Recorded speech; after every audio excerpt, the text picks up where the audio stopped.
You guys liked the couple of film reviews that we did last week, so we are back with yet a couple more, and I am not alone in my film reviews in this video today. Joining me is my colleague from BucsNation.com, as well as the Cannon Fire podcast. It is Mr. Evan Wanish. Evan, how you doing today?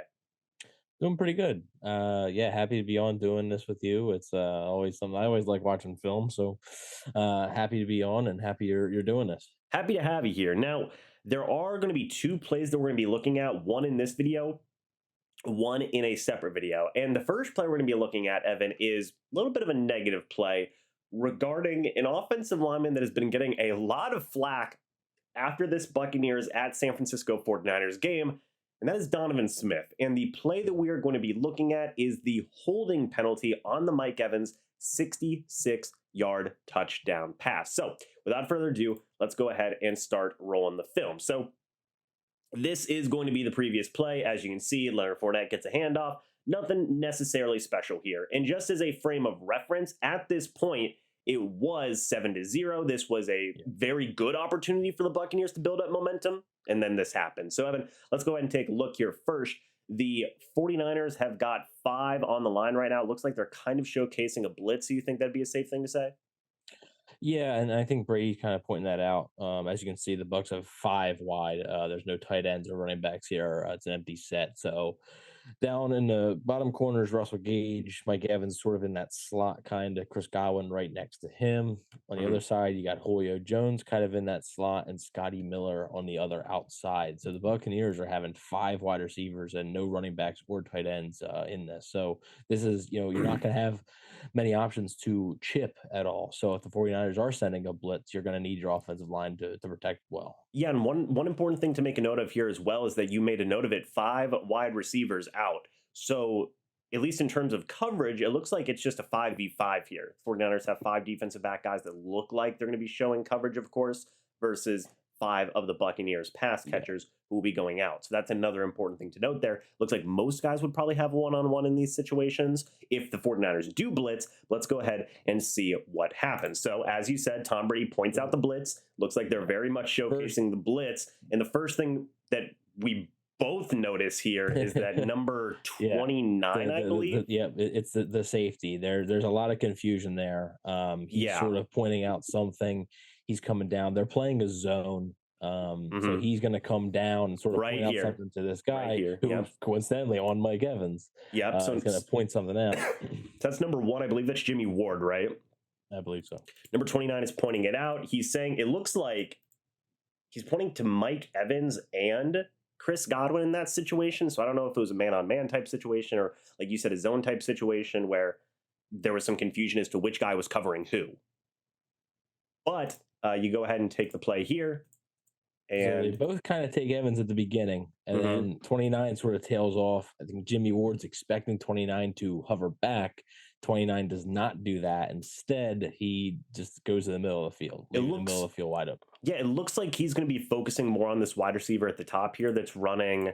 I don't know if he was trying to look at Julio Jones or maybe he wanted to cover just in case Chris Godwin was going on a different route or what. But you see the concept here where it's 2 screen type things with Gage and Miller.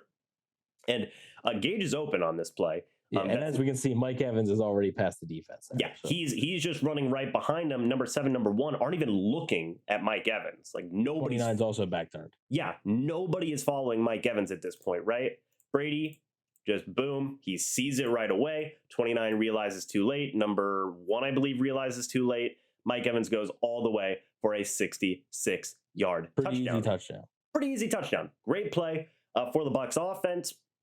Mike Evans obviously made a good play. The 49ers blew that coverage. We saw the miscommunication there, but it was called back because of the holding penalty. Brady right here is pointing out, I believe, Drake Greenlaw.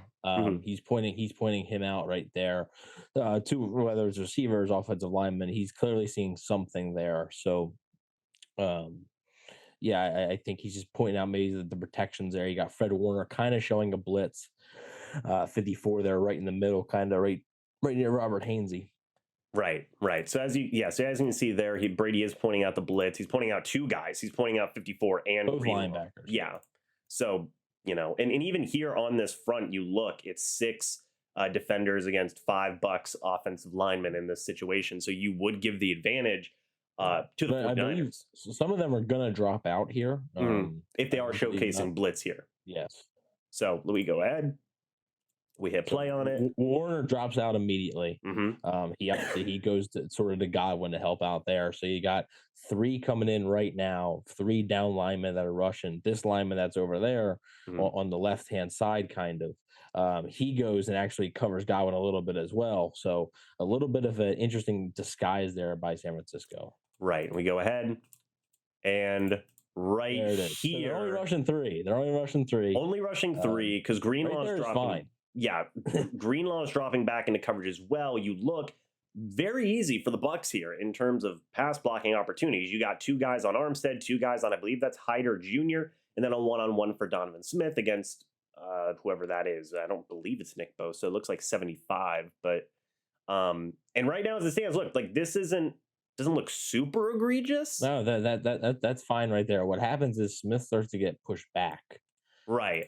And And then right he's getting there. push back, push back, push back, and Leverett's late to get over there Yep. And to right. chip, and Yep. Smith's alone. Yep. And right there is where you The see that ref holding. right there looking right at it. Both refs looking right at it. Yep. And then boom, you saw it right at the tail end of that pass. There was that that flag. So I just want to take another quick look at it. Now, Donovan Smith said after the game that he thought that this was not a holding. So in my opinion, right here, this is where you know Donovan Smith is in trouble. Whenever he's getting his hands behind the shoulder pads of the defensive lineman, in my opinion. To be fair, I'm not an expert at offensive line play. I never will be. But you notice the difference here between these guys having their arms extended out in front of them, whereas Donovan Smith's almost in a gripping type motion, right? That's kind of the big difference here to me whenever you look at who these guys are blocking, who these guys are blocking, if they can see my cursor. So basically who the two offensive linemen on the left are blocking, who the two offensive linemen in the middle are blocking, and then how Donovan Smith is blocking. Would you agree with that, Evan? Yeah, it's obviously it's a clear difference. As an offensive lineman, you want to have your hands kind of in front of you, in front of the defender, and right there, Smith kind of, I think he gets caught off guard by the bull rush by that defender, and he kind of falls into a trap there. Right. And as you can see, it's just And his feet are moving backwards. The defensive line feet are moving forwards. Now, if Donovan's able to right there, if he's able to stand up and sort of get his bearings, it might not be a hold because he'll be able to gain more leverage. But he's just unable to gain that leverage. he's on his back foot. He's standing straight up. That's not a good thing for an offensive lineman that you want to see. And then right there, essentially, is where you kind of get that holding. You notice the referee right at the tail end of that pass throws the flag, and it's a negated touchdown there. So, yeah, Evan, for me, whenever I look at this play, and I thought this Right whenever there. the game had happened, but right there is where you see that holding. Let's see if I can pause. Yeah, you can see the referee reaching in there for the flag as the pass is going up in the air, the flag is thrown. So Donovan Smith did not agree with this flag, Evan, but to me, it seems like he was doomed basically from the start of the rep. He wasn't able to get his arms out in front of him. It was more of a gripping type motion. And it cost the Buccaneers a touchdown and possibly their momentum for a rest of the game type of situation because of this negated touchdown. What are your thoughts and opinions on this penalty and the level of impact that it had in this game for the Bucs?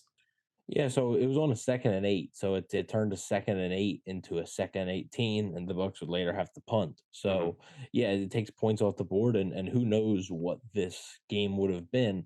The Bucs didn't play well, but who knows what this game would have been had they scored that touchdown, got a big play, might have given the offense a lot of momentum there, especially for a guy like Mike Evans being able to find the end zone like that after not being able to for last a little while now. So it definitely hurts. It's a hold. I mean, it is a hold. Now, I would say, in defense of Donovan Smith, no player probably believes that a flag is actually a flag on him. But it's still something you can't do. And this is now the second straight week in a row that Donovan Smith has taken off a touchdown for the Buccaneers with a holding penalty. Against New Orleans, it didn't cost them. They got another shot and they were able to score a touchdown. But in this one, it definitely cost them. Yeah, and I've talked about Donovan Smith's penalty problems the past 3 games. He has 6 total penalties accepted in 3 games. averaging 2 a game, of course. Not good, man. Not good. So that was obviously a very costly penalty that did rob the Bucs of some of their momentum earlier on in this game. Obviously, things did not get better, but we'll just have to see if Donovan Smith can improve moving forward, and maybe we'll have some positive things to say about Smith, and maybe he'll have a pancake or something in a future film review that we can talk about. But Evan, before we go ahead and end off this video, do you have any final words? No, just check out my stuff over at obviously bugsnation.com and check out all the podcast stuff at Can Fire Podcast. Yeah, absolutely. So thank you guys so much for watching this video. Hope y'all enjoyed. In the next one, we're going to be looking at the one of the only positive plays that the Buccaneers made in this matchup. So stay tuned for that, folks. That should be up later on down the line as well. But anyway, guys, thanks so much for watching. Hope y'all enjoyed. We'll see you all in the next video or the next live stream. But until then, and as always, guys, goodbye for now, and go Bucs.